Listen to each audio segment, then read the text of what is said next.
یہ حاکم ایلادس، زوس، القلبوس اور لبیلوس ہیں، اور یہ اپنے اپنے ربع میں مجاز حکمران ہوں گے۔ حضرت ادریس نے اپنے چاروں مقربین سے خطاب کیا اور انہیں ہدایت کی، میری بات یاد رکھو، میں نے تمہیں جو تعلیمات دی ہیں ان پر کاربند رہنا، اپنے اپنے خطہ میں رب کائنات کے احکامات کے نفاذ کے لیے اپنی جان قربان کر دینا۔ تمہارے سامنے ایک بار پھر میں وہ تعلیمات دہرا رہا ہوں جن کے نفاذ کے لیے تمہیں کام کرنا ہے۔ سمجھو یہی ہماری شریعت ہے، اور تمام قوانین سے مقدم شریعت کا وہ قانون رہے گا جس کی تعلیم وحی الہی کے ذریعے مجھے دی گئی ہے، اور میں نے اس کی تعمیل میں تمہیں سکھا دی ہے۔ میرے ساتھیو، ان تعلیمات و ہدایات پر کاربند رہنا اور اپنی اپنی قوم میں یہ تعلیمات پھیلا دینا۔ خدا کی ہستی، اس کی توحید پر ایمان، صرف خالق کائنات کی پرستش، آخرت کے عذاب رستگاری کے لیے اعمال صالح کو ڈھال بنانا، دنیا سے بے التفاتی اور تمام امور میں عدل و انصاف کو پیش نظر رکھنا، مقررہ طریقہ پر عبادت اور ایام بیعث کے روزے ہر ماہ کی قمری 14، 15، 16 کو رکھنا، دشمنان اسلام سے جہاد کرنا، زکوٰۃ ادا کرنا، طہارت سے رہنا، ہر نشاور شے سے پرہیز کرنا، حرام جانور سے دور رہنا۔ آپ نے اپنی قوم کو ایک خوشخبری بھی دی اور ان کے لیے سال میں چند دن عید کے لیے مخصوص کیے، اور انہیں نظر اور قربانی کی ہدایت بھی کی۔ چاروں دانا و مفکر اور پرشکوہ اشخاص پوری دنیا میں پھیل گئے۔ ان میں سے القلبوس سب سے زیادہ عالم فاضل تھا، اس نے یونان کی بنیاد رکھی اور یونان کو دنیا بھر میں علم کا گہوارہ بنا دیا۔ میرے سامنے زمانہ بڑی تیزی سے گردش کر رہا تھا۔ بابلیوں نے مصر کے صحراؤں میں فصلیں اگا کر رزق حاصل کر لیا تھا، اور پہاڑوں میں پھلوں پھولوں خوشبودار درختوں سے جنت ارضی کا ماحول پیدا کر لیا تھا۔ یہ قوم علم و عمل میں انتہا درجے تک پہنچ گئی تھی۔ حضرت ادریس پورے عالم پر حاکم تھے۔ اللہ تعالیٰ نے انہیں ہر خطے کی زبان بولنے پر قادر کیا تھا۔ ان کے وصال کے بعد ان کے چاروں دانا ساتھیوں نے علم کی جوت سے تاریکیوں میں اجالے پیدا کر دیے تھے۔ میں کئی صدیوں تک مصر میں ہی مقیم رہا، میرا سارا وقت علوم مخفی سیکھنے میں صرف ہوتا تھا۔ میں نے ایک طرح سے اپنی دنیا سے بھی رابطہ ختم کر لیا تھا، اور شاید میں ہمیشہ انسانوں کے درمیان ہی رہنے لگتا، مگر ایک واقعہ نے مجھے جھنجھوڑ کر رکھ دیا اور میں دوبارہ جنات کے روپ میں آ گیا۔ ہوا یوں کہ ایک روز میں صبح سویرے جب سورج طلوع ہو رہا تھا، نیل کے کنارے پر ٹہل رہا تھا کہ اچانک میری نظر ایک اونچے لامبے اور پرہیبت چہرے والے انسان پر پڑی۔ وہ دریائے نیل میں کھڑا تھا، اس کا پانی اس کی کمر تک پھیلا ہوا تھا۔ میں پہلے تو سمجھا کہ نیل کا پانی کم ہے، مگر جب غور کیا تو منکشف ہوا کہ اس شخص کا قد بہت طویل ہے۔ وہ کم و بیش 100 گز اونچا تھا۔ اس کے لمبے لمبے بال ہواؤں کے دوش پر لہرا رہے تھے۔ وہ آنکھیں بند کیے ہوئے کچھ بڑبڑا رہا تھا۔ میں کنارے پر کھڑے ہو کر اسے دیکھنے لگا۔ میں نے غور کیا کہ وہ سورج کی طرف منہ کر کے عبادت کر رہا ہے۔ مجھے یقین ہو گیا کہ یہ آفتاب پرست ہے۔ مجھے حیرت ہوئی۔ حضرت ادریس کے دیس میں کفر و شرک ختم ہو گیا تھا اور عبادت کے لیے مخصوص طریقہ کار وضع کر دیا گیا تھا، مگر وہ شخص یقیناً اس خطے کا نہیں تھا، اور میں نے بھی اسے کہیں نہیں دیکھا تھا۔ سورج جب خاصا اونچا ہو گیا تو اس نے آنکھیں کھولی اور چھٹ سے اس کنارے کی طرف دیکھا جدھر میں کھڑا تھا۔ ہاما، ادھر آ جاؤ۔ اس نے میرا نام لیا تو میں اپنی جگہ سے اچھلا۔ تم کون ہو؟ تم نے دیکھا نہیں ہم کون ہیں؟ اس کی آنکھوں میں گرمی اور لہجے میں زہر ہندگی تھی۔ ہم نے کہا ہے ادھر ہمارے پاس آؤ۔ میں اس وقت بھی حیران تھا کہ اس وقت میں انسانی روپ میں تھا۔ میرا حقیقی روپ اس نے دیکھ لیا تھا، جس کا مطلب تھا وہ کوئی علمی قوت رکھتا تھا۔ اس کے قد و قامت نے مجھے کچھ دیر کے لیے یقیناً مبہوت کیا تھا، مگر میں نے اس کا حکم ماننے سے انکار کر دیا اور کہا، اے بدبخت شخص، اگر تو نے مجھے پہچان لیا تو پانی سے باہر آ کر بات کر۔ میں بھی تیری حقیقت جان گیا ہوں، تو آفتاب پرست ہے۔ مصر کی سرزمین پر تمہارے لیے کوئی جگہ نہیں ہے۔ اس نے ایک طویل اور خوفناک قہقہا لگایا۔ کون ہے جو ہمیں یہاں رہنے سے روک سکتا ہے؟ یہ کہہ کر اس نے ایک قدم اٹھایا اور کنارے پر پاؤں رکھ کر باہر نکل آیا۔ وہ پہاڑوں کی طرح بلند اور چوڑا تھا۔ انسانی روپ میں میری حیثیت چیونٹی کے برابر تھی۔ اے ہاما، تو انسانی روپ میں کب تک رہے گا؟ فلک بوس انسان نے مجھ سے دریافت کیا۔ تو جب دلوں کے بھید جان لیتا ہے تو یہ بھی جان لے کہ میں انسانی روپ میں کیوں رہتا ہوں اور کب تک رہوں گا۔ میں نے اسے معروب ہوئے بغیر کہا۔ اس نے اپنا لمبا استخوانی ہاتھ میرے کاندھے پر رکھا تو میرے بدن میں چیونٹیاں رگنے لگی۔ اس نے میرے کاندھے کو مضبوطی سے پکڑا تھا، یوں لگا جیسے وہ مجھے اپنی طاقت سے معروب کرنا چاہتا ہے۔ تو کون ہے؟ میں نے اس کا ہاتھ اپنے کاندھے سے ہٹانا چاہا تو مجھے ناکامی ہوئی۔ اس کی گرفت میں نہ جانے کیا جادو تھا کہ میرے بدن میں رینگنے والی چیونٹیاں میرا بدن نوچنے لگیں۔ میں رئیس ہوں، را دیوتا کا بیٹا، اس نے فرعونیت کے ساتھ کہا، وہ دیوتا جو سرزمین مصر پر جنم لے چکا ہے۔ میں اس کا جانشین ہوں۔ اب مصر میں را دیوتا کی پوجا ہوگی۔ اس نے اپنا ہاتھ کاندھے سے ہٹایا اور سورج کی طرف انگلی کر کے بولا، وہ دیکھو میرا دیوتا، میرا معبود میرے دل کو اپنی روشنی اور طاقتوں سے منور کر رہا ہے۔ وہ مجھے دیکھ رہا ہے اور کہہ رہا ہے، اے رئیس اٹھ، اپنے پیروکاروں کے ساتھ اس سرزمین پر میرا مندر بنا اور میرے پجاریوں کو اس میں آباد کر۔ اے ہاما، تو میرے ساتھ مل جا۔ میرا دیوتا تجھے خوش کر دے گا۔ اس نے اپنے دونوں بازو میرے گرد حلقہ کی صورت میں پھیلا دی اور مجھے لگا جیسے وہ مجھے اپنے سینے کے ساتھ لگانا چاہتا ہے۔ ٹھہرو اے بدبخت خدا کے دشمن ریس، مجھے اب ہاتھ نہ لگانا، تو پاپی اور گناہ کی فصل ہے، وہ فصل جو ابلیس مردود نے کاشت کی ہے۔ میں جان گیا ہوں تو بنو قابیل کا وہ بدبخت سیاکار ہے جو پہلے آگ کی پوجا کرتا تھا اور اب سورج کی پوجا کرنا چاہتا ہے۔ اے بدبخت انسان، تو جسے معبود اور دیوتا سمجھتا ہے وہ تو بظاہر ربی اور احکام خداوندی کا پابند ہے۔ یہ آگ، سورج، ستارے، آسمان، چرند پرند، پانی، صحرا، سب رب کائنات کے مظاہر قدرت ہے اور اس کے حکم سے اپنے امور انجام دیتے ہیں۔ تو شیطان کا پیروکار ہے اور اس نے تجھے گمراہ کیا ہے۔ میں تجھے کہتا ہوں کہ تو سرزمین مصر سے چلا جا اور یہ خیال دل سے نکال دے کہ تو یہاں را دیوتا کا معبد بنا سکے گا۔ رئیس نے یکایک مجھے اپنے آہنی کوہساری بازو کے حلقے میں لے لیا اور مجھے زمین سے اٹھا کر اپنی فلک بوز سینے سے لگا کر اس قدر زور سے کھینچا کہ میری ہڈیاں سرما بنتے بنتے رہ گئیں۔ اس لمحے مجھے انسانی جسم و جاں کی وقت کا احساس ہوا کہ اس خاکی بدن میں موجود روح کا پیرہن کتنا کمزور ہوتا ہے۔ اصل طاقت تو روح کے اندر ہوتی ہے۔ روح طاقتور ہو تو کمزور بدن میں بھی کوہساروں جیسی برداشت اور طاقت رکھتی ہے۔ اے بدبخت ریس، مجھے چھوڑ دے۔ میں نے اس کے بازوؤں سے نکلنا چاہا اور ساتھ ہی اپنی مخفی اور فطری قوتوں کو استعمال کیا، لیکن اس وقت تک بہت دیر ہو چکی تھی اور میں اس کے ہاتھوں میں بے بس پرندے کی طرح پھڑ پھڑا کر رہ گیا۔ رئیس جو علم و گیان کا کوہ گراں تھا، اس نے انتہائی تیزی کے ساتھ میرے گرد طلسماتی جال بن دیا تھا اور میں اپنی اصلی حالت میں واپس نہ آ سکا۔ اس وقت مجھے پہلی بار احساس ہوا کہ انسان کا علم جنات سے زیادہ ہے اور ایک انسان جب کسی جن کو قابو میں کرتا ہے تو اس پر کیا گزرتی ہے۔ رئیس میرے پھڑپھڑاتے بدن کو دیکھ کر کہے لگانے لگا۔ میرے پورے بدن پر نقاہت طاری ہو گئی اور ذہن غنودگی کے مارے ہچکولے کھانے لگا۔ بس میری آنکھیں بے بسی کے نظارے دیکھ رہی تھیں۔ رئیس نے ایک ہاتھ سے میری گردن کو یوں پکڑا جیسے کسی مورخ کو گردن سے پکڑا جاتا ہے۔ میں جو علم و فضل میں یکتا مشہور تھا، صدیوں سے ابلیسی قوتوں کو بے بسی سے مارتا آ رہا تھا، ایک عجیب و غریب اور ابلیسی علوم کے رسی انسانوں کے ہاتھوں بے بس ہو گیا تھا۔ بنو آبس والے وہ مکر و فریب اور دغا باز جنات ہیں جو پسے پردہ ابلیس کے ساتھ ملے ہوئے ہیں۔ اول ابلیس میں بنو آبس کے سرکش جنات شامل ہوتے ہیں۔ یہ مخفی اور گندے ابلیسی علوم سیکھ رہے ہیں۔ مجھے خدشہ ہی نہیں، یقین بھی ہے کہ جنات کے اندر جو پھوٹ پیدا ہو رہی ہے وہ بنو آبس والے ہی پھیلا رہے ہیں، اس لیے کہ یہ جنات بظاہر عبادت کرتے ہیں مگر اندرون خانہ ابلیس کے حلیف ہیں۔ ان کے اندر آج بھی وہی کینہ اور ضلالت ہے جو صدیوں پہلے نارود کے روپ میں سامنے آئی تھی۔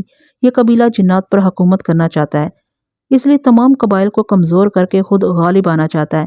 ابلیس بھی یہی چاہتا ہے کہ اس کا خلیف قبیلہ جنات کو قابو کرے اور وہ خود کھلم کھلا انسانوں کو گمراہی اور بربادی پر قائم رکھ سکے۔ ہوں تو یہ بات ہے، میں نے کہا، پھر سوچتے ہوئے پوچھا، لیکن شاہ تمہیں کیسے معلوم ہوا کہ بنو آبس والے ابلیس کے شریک کار ہیں؟ تم یاسوت کو جانتے ہو؟ اس نے سوال کیا۔ ہاں، وہی یاسوت جو قابیل کے پاس جایا کرتا تھا۔ ابلیس نے اسے اپنے نائب کے طور پر پیدا کیا تھا۔ سنو حاما، وہ ابلیس کا شبدہ تھا۔ یاسوت دراصل بنو آبس میں سے ہے۔ شانور، تم کیا کہہ رہی ہو؟ میں اچھل پڑا۔ میں جانتی ہوں تمہیں یقین نہیں آ رہا ہوگا۔ میں کیسے یقین کر لوں؟ میں نے اپنی آنکھوں سے وہ منظر دیکھا ہے۔ جب میرے پردادا ابلیس نے اپنا ہمزاد پیدا کیا تو وہ یاسوت کی شکل میں سامنے آیا۔ ابلیس علوم مخفی اور علم حبیثہ میں ماہر ہے، وہ علوم کی طاقت جانتا ہے، اس لیے اس نے یاسوت کو پیدا کیا۔ شانور نے مجھے سمجھایا۔ میں کیسے یقین کر لوں؟ میں نے اپنی آنکھوں سے وہ منظر دیکھا ہے۔ جب میرے پردادا ابلیس نے اپنا ہمزاد پیدا کیا تو وہ یاسوت کی شکل میں سامنے آیا۔ ابلیس علوم مخفی اور علم خبیثہ میں ماہر ہے، وہ علوم کی طاقت جانتا ہے، اس لیے اس نے یاسوت کو پیدا کیا۔ شاہ نور نے مجھے سمجھایا۔ جنات کی طرح شیاطین میں بھی مرگ و پیمائش کا عمل جاری رہتا ہے، ان کی نسل بڑھتی گھٹتی رہتی ہے۔ ابلیس اگر اپنے جیسا حقیقی ہمزاد پیدا کر لیتا تو وہ اسے مار ڈالتا، اس لیے اس نے بنو آبس میں سے ایک ایسے جن زادے کو اپنی شکل دی جو علوم ابلیسی کا رسیا تھا۔ یاسوت کی طاقت ایک حد سے آگے نہیں بڑھتی۔ میں شانور کی باتوں سے پریشان ہو گیا۔ تم پریشان مت ہو حاما، وہ بولی، میں تجھے امتحان میں نہیں ڈالوں گی، مگر مجھے اس مقدس اور روشن پتھر کی قسم جو ہماری تاریک راتوں میں روشنی پیدا کرتا ہے، میں کوہ ابو قبیس کے باسیوں کو بنو آبس کے مکرو عزائم سے بچاؤں گی، اور اس کے لیے میں ہر اس جن کو مار ڈالوں گی جس پر ذرا بھی شائبہ ہوا کہ وہ ابلیس کا ساتھی ہے یا وہ بنو آبس کے لیے دل میں نرم گوشہ رکھتا ہے۔ اس شام ہم واپس اپنے مسکن میں آئے تو ہمارا ایک جاسوس جن وادی نیل کی خبر لے کر آ گیا۔ اس نے بتایا کہ مصر میں رئیس نے را دیوتا کی تعلیمات عام کر دی ہیں اور ہر شہر کے دیوتا اور دیویاں مقرر کر دی ہیں۔ یاسوت، کابوت، سابوت اور میالہ کے ساتھ مل کر انسانی آبادیوں میں انسانی بھیس میں رہ رہے ہیں، اور وہ رائس کے بارے میں مافوق الفطرت کہانیاں سنا کر انہیں را دیوتا کی پرستش پر اکسا رہے ہیں۔ مصر میں بت پرستی بھی بڑی ہے، لیکن آفتاب پرستوں نے رس کو بطور خداوند پیش کر کے جو مذہب تشکیل دیا ہے وہ بت پرستی سے بھی بڑھ گیا ہے۔ لیکن آفتاب پرستوں نے رئیس کو بطور خداوند پیش کر کے جو مذہب تشکیل دیا ہے وہ بت پرستی اس سے بھی بڑھ گیا ہے۔ رئیس چونکہ ایک طویل اور مضبوط جسم کا مالک تھا اور اس کے پاس مخفی علوم کی قوت بھی تھی، اس لیے وہ عام انسانوں سے خود کو افضل سمجھتا تھا۔ اس جاسوس نے یہ بھی بتایا کہ بنو آبس نے باطل کے آتش پرستوں اور مبدوں میں اپنے قبیلے کے جنات کو تعینات کر دیا ہے۔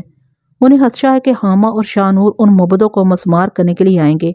ادھر حضرت ادریس علیہ السلام کے 4 نابغہ روزگار شاگرد بدکاروں کے خلاف سرگرم عمل تھے، لیکن وہ بدی کے سلے رواں کے آگے بند باندھنے میں ناکام ہو رہے ہیں۔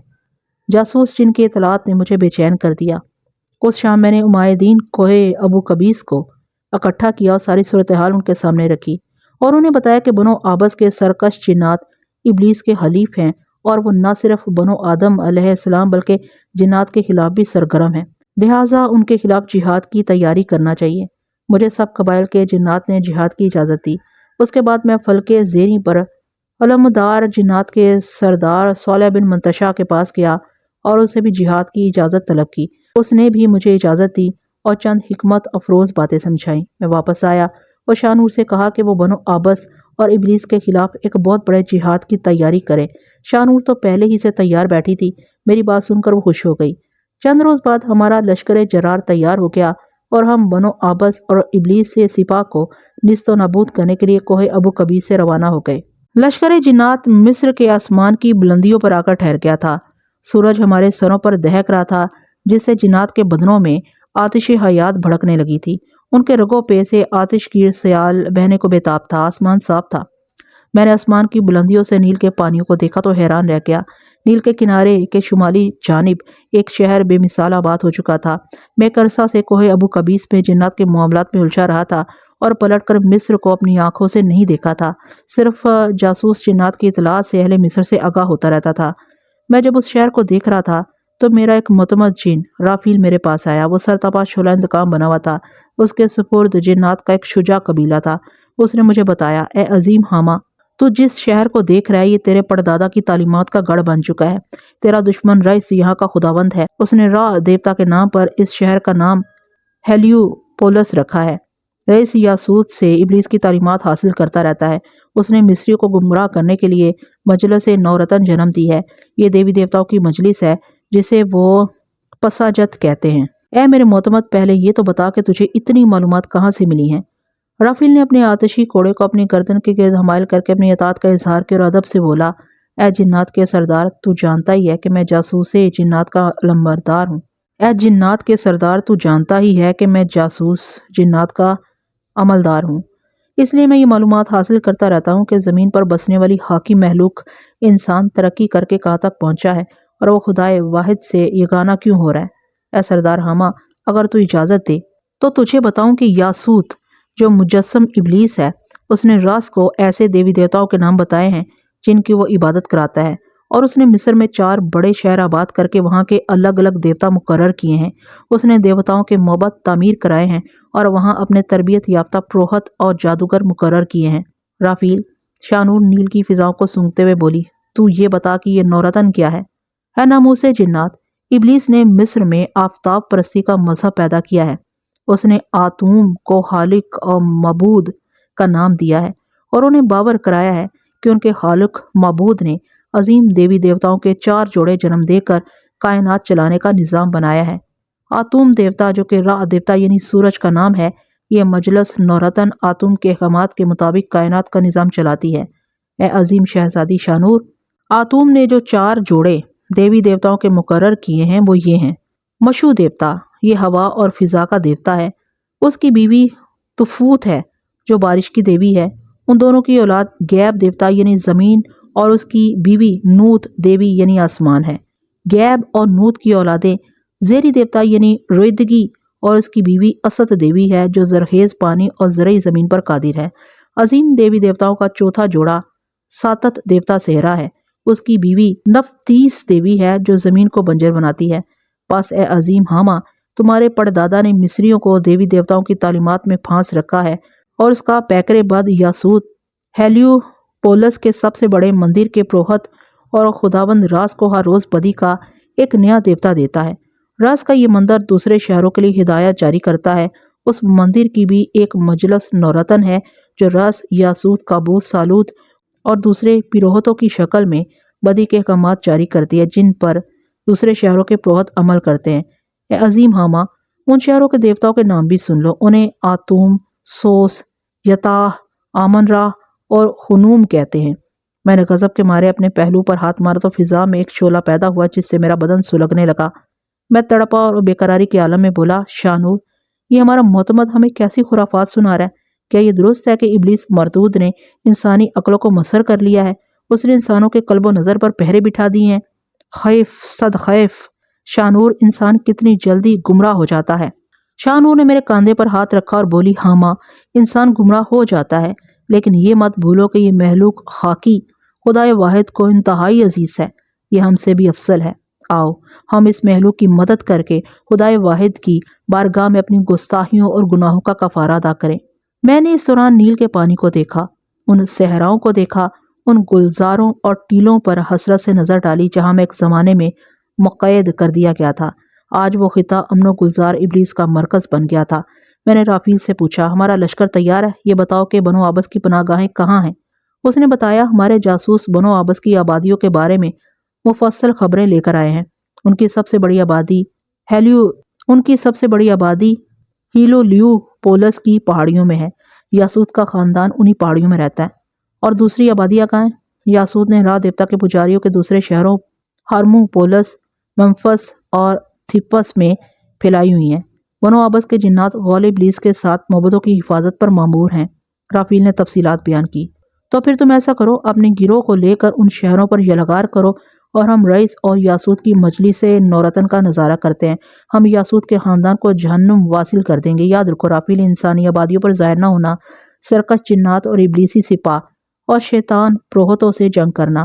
میں نے رافیل کو ہدایات دی اور وہ ہرمو پولس، ممفس اور تھیپس میں جنات کا ایک گروہ لے کر روانہ ہو گیا۔ میں اپنی سپاہ لے کر را دیوتا کے سب سے بڑے مندر کے پاس لنگر انداز ہو گیا۔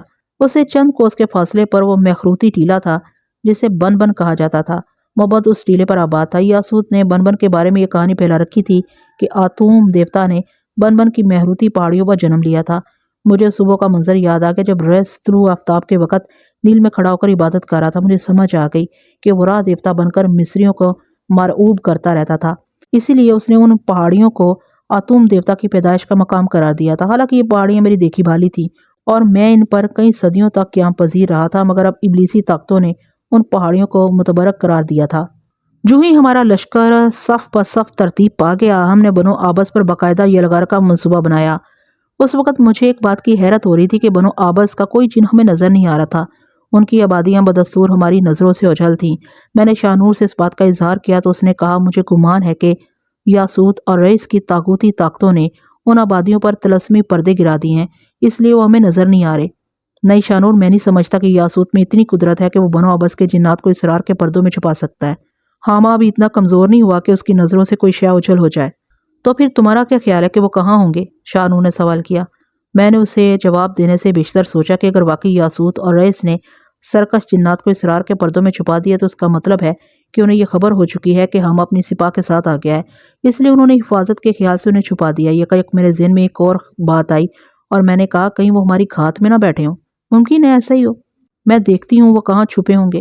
یہ کہہ کر شانور کے ماتھے پر چنگاریاں سی سلگنے لگیں اور بال ہواؤں میں کسی طوفانی جھکڑ کی طرح لہرانے لگے۔ اس کے چہرے پر وحشت طاری تھی اور لگ رہا تھا اس کی روح کائنات کے گوشے گوشے میں جھانک رہی ہے۔ کچھ ہی ثانیے بعد وہ اصلی حالت میں آ گئی۔ ہاما، مجھے قرۂ ارض کی کسی ایک نکڑ میں بھی بنو آبس کے جنات نہیں ملے، اور ہاں، رافیل جو ایک سپاہ لے کر گیا ہے وہ بھی اسی پریشانی میں مبتلا ہے۔ تو اس کا مطلب ہوا یاسوت اور ریس نے بنو آبس کو کہیں چھپا دیا ہے۔ میں نے فکر مندی سے کہا، اے شانور، تو نے آسمانوں پر بھی دیکھا ہے، وہ وہاں نہیں چھپ سکتے۔ علمدار جنات نے فلک زیری پر کڑے پہرے بٹھائے ہوئے ہیں، یہ سمجھو کہ وہ ہماری پشت پر حفاظت کر رہے ہیں۔ شانور، مجھے ایک خدشہ ہے کہ بنو آبس والے اچانک ہم پر حملہ نہ کر دیں۔ مجھے خدائے بزرگ و برتر کی قسم، میں اپنے اس لشکر کی حفاظت میں اپنی جان قربان کر دوں گا، لیکن مجھے اب رافیل کی فکر کھانے لگی ہے۔ اگرچہ وہ بہت بہادر جن ہے، لیکن ابلیس نے مکاری اور عیاری سے جنگ کی جو تیاری کی ہے، اس کے پیش نظر میں تجھے یہ کہوں گا کہ تو رافیل کی اعانت کے لیے چلی جا۔ شاہنور ایک لمحہ کے لیے سوچوں میں غرق ہوئی، پھر اس نے میری بات مان لی اور رافیل کے پیچھے چلی گئی۔ شاہنور کے جاتے ہی میرے گرد خوشبوؤں کا احساس ابھرا، میری گردن کے گرد زوتاس کا ریشمی لمس بیدار ہوا۔ زوتاس تم آ گئی ہو، دیکھو تمہارا حامہ کتنا پریشان ہے۔ اے حامہ تو پریشان نہ ہوا کر، میں جو تمہاری اعانت کے لیے موجود ہوں۔ شہد میں گھلی پھولوں کی تراوٹ لیے زوتاس کی آواز ابھری۔ حامہ، شاہنور نے سچ کہا تھا، یاسوت اور ریس نے بنو آبس کو تمہاری نظروں سے اجھل کر دیا ہے۔ یاسوت اور ریس کے ساتھ کابوت اور سابوت بھی ہیں، وہ سب مل کر ابلیسی قوتوں کو پھیلا رہے ہیں۔ یہ جو تیرے سامنے راہ دیوتا کا مبت ہے، اس وقت وہ سب وہاں یکجا ہیں اور تیری بے بسی کا نظارہ کر رہے ہیں۔ وہ جشن منا رہے ہیں، اور آج وہ بن بن کے ٹیلے پر آتوم دیوتا کے نام پر مصر کی حسین ترین دوشیزہ کو قربان کریں گے۔ اے میرے حامہ، ریس نے راہ دیوتا کو خوش کرنے کے لیے خوبصورت دوشیزاؤں کو قربان کرنے کی رسم شروع کی ہوئی ہے۔ آج اس دوشیزہ کی قربانی ہوگی۔ وہ مصر کی سب سے حسین لڑکی ہے۔ رس اسے مبد میں اپنی داسی بنانا چاہتا تھا، لیکن وہ حسن و غیرت کی پیکر ہے۔ وہ ایک بابلی نوجوان اخ سے محبت کرتی ہے۔ حامہ سنو، اگر تم نے اس دوشیزہ کو بھینٹ چڑھنے سے بچا لیا تو قدرت تمہیں انسانوں میں سے ایک ایسا مددگار دے گی جو تمام قسم کے سحر و طاغوت کا توڑ کر سکے گا۔ میں نے تمہیں پہلے بھی خوشخبری دی تھی کہ ان قریب تم انسانوں میں سے کسی کو اپنا رفیق پاؤ گے۔ آج اگر انسانوں میں سے کوئی طاقتور علوم کا حامل شخص تمہارا رفیق ہوتا تو وہ رس سمیت تمام شیطانی قوتوں کو توڑ دیتا۔ یاد رکھو حامہ، انسان کے پاس علوم کی جو طاقت ہے وہ جنات کے پاس بھی نہیں ہے۔ اس لیے تو ابلیس انسانوں میں اپنے مطلب کے لوگوں کو منتخب کر کے انہیں طاغوتی علوم سکھاتا ہے، انسانوں کو گمراہ کرنے کے لیے دائیں بائیں آگے پیچھے سے حملہ کرتا رہتا ہے۔ پس اے حامہ، آج کوئی ایسی تدبیر کر کہ وہ دوشیزہ آتوم دیوتا کی بھینٹ نہ چڑھ سکے۔ یہ تیری طاقتوں کا بھی امتحان ہے۔ میں نے گہری سانس بھری اور اپنے لشکر جرار پر حسرت سے نظر ڈالی، پھر کہا، اے مہربان زوتاس، میں تیری اس ہدایت پر عمل کروں گا، لیکن تو مجھے کہاں ملے گی؟ میں تیرے ساتھ رہوں گی۔ زوتاس نے اپنا ریشمی حریری لمس میرے کاندھوں پر پھیلا دیا تو میرے رگوں پہ میں طمانینت ہلول کر گئی۔ اسی وقت مجھے ایک خدشہ لاحق ہوا۔ اس کے تحت میں نے پوچھا، زوتاس، کہیں ایسا نہ ہو جب میں اس دوشیزہ کو بچانے کے لیے نکلوں تو بنو آبس کے جنات میرے لشکر جرار پر حملہ کر دیں؟ زوتاس ایک لمحے کے لیے خاموش ہو گئی، پھر بولی، حامہ، تو نے بابلیوں کے درمیان رہ کر کچھ علوم سیکھے تھے، تو بھی انہیں استعمال کر اور اپنے لشکر کے گرد ایک حلقہ بنا کر ایک طلسمی قلعہ تعمیر کر دے۔ ابلیس اور یاسوت اس قلعے میں ایک بھی شگاف نہیں ڈال سکیں گے۔ نہیں، میں ایسا نہیں کروں گا۔ وہ خدا جو میری حفاظت کر رہا ہے میرے لشکر کی بھی حفاظت فرمائے گا۔ میں نے زوتاس سے کہا، پھر اپنے لشکریوں کو کچھ ہدایات دینے کے بعد زوتاس سے کہا، اے میری راہبر، چل مجھے راستہ بتا کہ مبت میں کون سا راستہ میرے لیے مناسب ہوگا۔ حامہ، تو مبت میں داخل نہیں ہو سکتا۔ راس نے اس کے گرد ایک طلسمی جال پھیلا رکھا ہے، جو ہی تو نے اس میں قدم رکھا تو جل جائے گا۔ زوتاس کی بات سن کر مجھے خیال آیا اور میں نے پوچھا، اے مہربان ہستی، تو یہ بتا کہ دوشیزہ کو کب بھینٹ چڑھایا جائے گا؟ اگلے روز جب سورج طلوع ہوگا تو آتوم کی پہاڑی کے اوپر آفتاب کے رخ پر دوشیزہ کی قربانی کی جائے گی اور اس کا بدن نیل میں پھینک دیا جائے گا۔ اے زوتاس، تجھے اتنی معلومات ہیں، لگتا ہے تو مبت سے ہو کر آئی ہے۔ میں نے اس کی کمزوری پکڑ لی۔ ہاں اے حامہ، میں جب جہاں چاہوں جا سکتی ہوں، مجھ پر کسی کا جادو نہیں چل سکتا، کوئی طاغوتی طاقت میرا راستہ نہیں روک سکتی۔ میں نور ہوں، وہ لہر، وہ براق ہوں جو ہواؤں کے دل کو چیر کر گزر جاتی ہے۔ زوتاس کے لہجے میں دبدبا اور جلال تھا۔ مگر اے حامہ، میری کچھ حدود ہیں، میں تمہاری رہنمائی کر سکتی ہوں، تمہاری انگلی تھام سکتی ہوں، مگر اپنے ہاتھوں سے وہ بت نہیں توڑ سکتی۔ تو پھر اے زوتاس، تو اس دوشیزہ کے پاس چلی جا، میں اس بابلی نوجوان آخ کو تلاش کر کے لاتا ہوں۔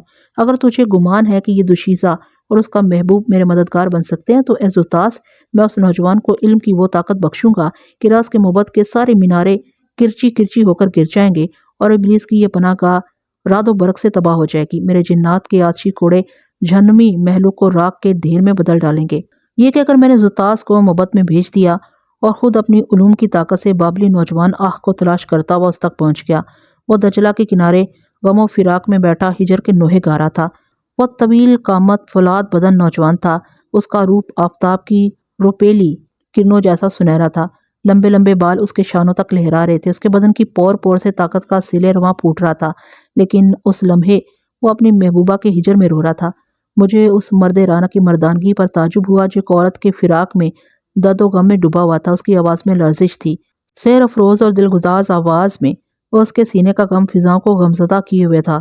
میں آخ کے پاس ظاہر ہوا تو وہ اچانک ہڑبڑا اٹھا اس نے اپنے سامنے ایک اجنبی تو اس کی آنکھوں سے رواں آنسو آتش گیر سیال کی مانند لال رواں ہو گئے۔ وہ سخت ناگوار لہجے میں بولا، تو کون ہے؟ میں تیرا غمخوار ہوں اے پیکرے جمال و جلال۔ آخ! اس کے ماتھے پر بل پڑ گئے اور وہ بولا، میں تجھے نہیں جانتا، مگر تو میرا نام کیسے جانتا ہے؟ تیری سوز و گداز میں ڈوبی ہوئی آواز مجھے تم تک کھینچ لائی ہے۔ میرے دل پر تیرے غم نے اتنا دباؤ ڈالا ہے کہ میں تجھے یہ خبر دینے آ گیا ہوں کہ تیری محبوبہ کہاں ہے۔ یہ سنتے ہی سنگلا بدن موم کی طرح پگھل گیا اور والہانہ انداز میں میرے ہاتھ چومنے لگا۔ اے اجنبی مہربان، تو فرشتہ ہے، جلدی سے بتا میری رگ حیات متاع عزیز سروش کہاں ہے؟ سروش وہی دوشیزہ تھی جسے آتوم دیوتا کے نام پر بھینٹ چڑھایا جا رہا تھا۔ لیکن اے پہلے میری بات سن لے، ہمارے پاس وقت کم ہے۔ کل جب سورج طلوع ہوگا تیری سروش کی زندگی کا سورج ڈوب جائے گا۔ نے بے چینی و بے قراری سے چیخ ماری اور بولا، مجھے جلدی سے بتا وہ کون ہے جو میری زندگی کو اندھیروں میں غرق کر رہا ہے۔ اے میرے اجنبی مہربان، مجھے جلدی سے بتا کہ میری سروش کہاں ہے۔ میں نے اسے پوری کہانی سنائی تو وہ غضب و جلال میں آ کر بولا، اے حاما، میں زندگی بھر تمہاری غلامی کروں گا، بس تو ایک بار مجھے اس محبت تک لے چل۔ میں تجھے لیے چلتا ہوں، لیکن اس سے پہلے میں تجھے نورانی علوم عطا کرنا چاہتا ہوں۔ اے حاما، یہ بابلی ان علوم سے بخوبی آگاہ ہے، میں نے بے پناہ علوم سیکھے ہیں۔ میرا دادا مصر میں رہتا تھا، اس نے حضرت ادریس کے دور میں علوم سیکھے تھے، اسے بابل بھیج دیا گیا تھا، میں نے اس سرزمین پر جنم لیا ہے۔ اے حاما، میں سارے علم جانتا ہوں، لیکن افسوس کہ میرے علم بھی میری سروش کو تلاش نہ کر سکے۔ میں نے کہا، بے شک تمہارے پاس علوم کی لازوال طاقت ہے، لیکن جن ابلیسی طاقتوں نے تمہاری سروش کو قید کر رکھا ہے ان تک پہنچنے کے لیے تمہیں اور طاقتیں چاہیے۔ میں تیار ہوں، مجھے وہ سارے علم سکھا کہ میں اگر پہاڑ پر پھونک ماروں تو وہ بادل بن کر اڑ جائے۔ کا غضب بڑھ رہا تھا، میں نے اسے کچھ ہدایات دی، پھر اپنے سینے سے لگا کر ایک عمل کیا جس سے میرے اندر سے علوم کی ایک لہر اٹھی جو کے جسم میں منتقل ہو گئی۔ اس کا بدن نارے جہنم کی طرح سلگنے لگا اور سنہری بدن سرخ ہو گیا۔ علم و تدبر اور علوم کی مخفی اور پراسرار قوتوں نے کے اندر تلاطم خیز موجوں کی طرح ہلچل مچا دی تھی۔ اس کا فراغ و سنگلا سینہ پرت غضب سے پھول رہا تھا۔ میں نے اس کی یہ حالت دیکھی اور سوچا کہ اگر علوم کی طاقت ایک انسان کو بےتاب و قہر و غضب کے مالک چین کی طرح بنا دیتی ہے تو یہ بہت برا ہوگا۔ پراسرار قوت انسان کو سمندر کی سطح کی طرح پرسکون بناتی ہے، لیکن اس کے اندر شورشیں برپا رہتی ہیں۔ اس انسان کو اپنے اوپر قدرت حاصل ہوتی ہے اور وہ اپنی طاقتوں کو سینے میں دبا کر رکھتا ہے، جبکہ ابلیسی طاقتوں والے تو بھرے پیالے کی طرح چھلک جاتے ہیں۔ ان کے پاس رائی برابر بھی طاغوتی طاقت ہو تو وہ غرور و غضب سے نچلے نہیں بیٹھ سکتے۔ یہ طاقت جو پراسرار قوتوں سے حاصل ہوتی ہے اور جسے علوم کی پراسرار شعاعیں اور لہریں کائنات میں بکھری طاقتوں سے ہم آہنگ کر کے ایک قوت کو یکجا کرتی ہیں، تو ان کو برداشت کرنا ایک صاحب علم کے لیے امتحان سے کم نہیں ہوتا۔ مجھے لگا کہ جیسے میں نے کو اپنی قوتوں سے سرفراز کر کے غلطی کی ہے، اگر اس کے اندر کا غضب اسی طرح اس کے چہرے سے ہویدا ہوتا رہا تو اس میں اور بدی کی قوتوں کے درمیان کوئی فرق محسوس نہیں ہوگا۔ ابھی میں یہی سوچ رہا تھا کہ زوتاس کا لمس میری گردن پر جاگ اٹھا۔ وہ میری پریشانی پر مسکرانے لگی اور بولی، ہاں ماں، یہ انسان ہے، انسان، اس کی سیلانی اور متلون فطرت کو تم نہیں جان سکتے۔ ابھی تم جس شورش زدہ اور طوفانوں سے بھرے سمندر کا نظارہ کر رہے ہو، کچھ ہی دیر گزر جانے کے بعد تمہیں بہت پرسکون ملے گا۔ میں نے کہا، زوتاس، کیا انسان علوم کی طاقت کو برداشت نہیں کر سکتا؟ علم کا بوجھ اٹھا کر وہ غضبناک کیوں ہو جاتا ہے؟ میں نے کہا، زوتاس، کیا انسان علوم کی طاقت کو برداشت نہیں کر سکتا؟ علم کا بوجھ اٹھا کر وہ غضبناک کیوں ہو جاتا ہے؟ اس نے میرے شانوں پر دھیرے سے ہاتھ رکھا اور سہلا کر بولی، ہاں ماں، تم نے یہ کیا بات کہہ دی؟ کیا تم یہ نہیں جانتے کہ سارے علوم تو پیدا ہی انسانوں کے لیے کیے گئے ہیں؟ اللہ کی قدرت اور کائنات میں اس کے مظاہر کو پرکھنے اور پھر پرکھ کر ان کی تصفیہ کرنے کی خصوصیت صرف انسانوں میں ہے۔ اللہ پاک خود فرماتا ہے کہ اگر یہ علوم کسی پہاڑ پر نازل کیے جاتے یا اسے سکھائے جاتے تو ان کا سینہ شک ہو جاتا اور پہاڑ نہ رہتے، ریزہ ریزہ ہو کر بکھر جاتے۔ مگر دیکھو، یہ صرف انسان ہی ہے۔ قد و قامت میں بھی یہ جنات سے معمولی ہے، لیکن اس کے قلب و ذہن اور روح میں جو طاقت رکھی گئی ہے وہ جنات فرشتوں سے کہیں زیادہ ہے۔ علوم کی حکمت جاننے کا شرف اور صلاحیت صرف انسانوں کو حاصل ہے۔ زوتاس، میں تمہاری بات سمجھ گیا ہوں، لیکن جنات بھی علم کی طاقت رکھتے ہیں۔ نہ جانے اس وقت میرے دل میں انسان کے لیے رقابت اور حسد کیوں پیدا ہوا۔ میں نے کہا، بدی کے خالق اور ہر روز برائی کا ایک نیا شوشہ چھوڑنے والی ابلیس کو دیکھو، اس کے پاس بھی تو علوم کا خزانہ ہے۔ وہ ہر روز کوئی نہ کوئی برائی جنم دیتا ہے اور انسانوں اور جنات میں اپنی قوتیں پیدا کر کے انہیں خدا کا شریک بناتا ہے اور اپنی اس فتح پر ناچتا ہے۔ زوتاس، تم اچھی طرح جانتی ہو کہ اگر ایک انسان ایک معمولی سی برائی بھی کرتا ہے تو ابلیس کے ہاں جشن طرب منایا جاتا ہے۔ وہ فرعونیت کے مارے چیخ چیخ کر کہکہے لگا لگا کر غول ابلیس سے کہتا ہے، دیکھو، سنو، میں نے آدم سے ایک اور بدلہ لے لیا، اس آدم سے جس نے مجھے دربار الہی سے نکلوایا تو اے میری زلطاس، انسان ابلیس کے سامنے کمزور نہیں تو کیا ہے؟ ہاما سنو۔ زلطاس کے لہجے میں ہمدردی، پیار بھی تھا اور ٹھوس دلیل بھی۔ وہ بولی، پہلی بات تو یہ ہے کہ ابلیس کے پاس علوم کا کوئی خزانہ نہیں ہے، اس کے پاس صرف وہ ایک علم ہے جسے گمراہی کہتے ہیں۔ بدی گمراہی کے کنویں سے نکلتی ہے۔ دیکھو، کائنات کا سارا نظام منفی اور مثبت طاقتوں پر چل رہا ہے۔ یہ سب نظام قدرت اور کائنات کے راز اور سہارے ہیں۔ جس طرح ایک پرندہ ایک انسان ایک ٹانگ پر نہیں چل سکتا، اسی طرح کائنات کا نظام منفی اور مثبت قوتوں کے بغیر نہیں چل سکتا۔ یہ دنیا اللہ نے اپنے نیک بندوں کو آزمانے کے لیے بنائی ہے۔ اللہ کی ذات خبیر و علیم ہے اور وہ جانتی ہے کہ اس کا خلیفہ یہ انسان گمراہ ہوگا، اس لیے اس کی فطرت میں فرشتوں اور جنات کی خصوصیت بھی شامل ہے۔ انسان کے اندر نیکی اور بدی کی منفی اور مثبت قوتیں موجود ہیں۔ اللہ نے انسان کو فطرت کے عین مطابق پیدا کیا ہے۔ اب یہ انسان پر منحصر ہے کہ وہ اپنی کن قوتوں پر غالب آتا ہے۔ اس لیے میں تمہیں ایک مشورہ دے رہی ہوں کہ انسان کی نفسیات کی الجھنوں میں گم ہونے کی بجائے اس کے اعلی کار اور رفیق بن کر کام کرو۔ یہ دیکھو آہ کا قہر و غضب ختم ہو رہا ہے۔ اس کے اندر علوم کی طاقتوں نے جو طوفان برپا کیا تھا، اب یہ پرسکون ہو رہا ہے۔ اس خوبرو نوجوان کے اندر علوم پر قابو پانے اور انہیں برداشت کرنے کی قوت موجود ہے۔ میں نے آہ کی طرف دیکھا، اس کی روشن قہر پاش نظروں میں اس کا فراغ سینہ سانسوں کی روانی کے ساتھ چل رہا تھا۔ میں نے زلطاس سے کہا، میں ابھی بن بن کے پجاریوں کے پاس جا رہا ہوں۔ اے میری غم گسار، اے نباز فطرت، تو مجھے میرے لشکر اور دشمنوں سے آگاہ کرتی رہنا۔ زلطاس خوشبو تھی، میری بات سنتے ہی اڑ گئی۔ میں نے آہ کا ہاتھ تھاما اور اسے اپنے سینے سے لگایا، پھر اسے لے کر نیل کی سرزمین پر پہنچ گیا۔ سب سے پہلے میں نے اپنی سپاہ کو دیکھا۔ سبھی جنات مضطرب اور غضبناک تھے۔ وہ طاغوتی طاقتوں کے پردے چاک کرنے کے لیے مچل رہے تھے۔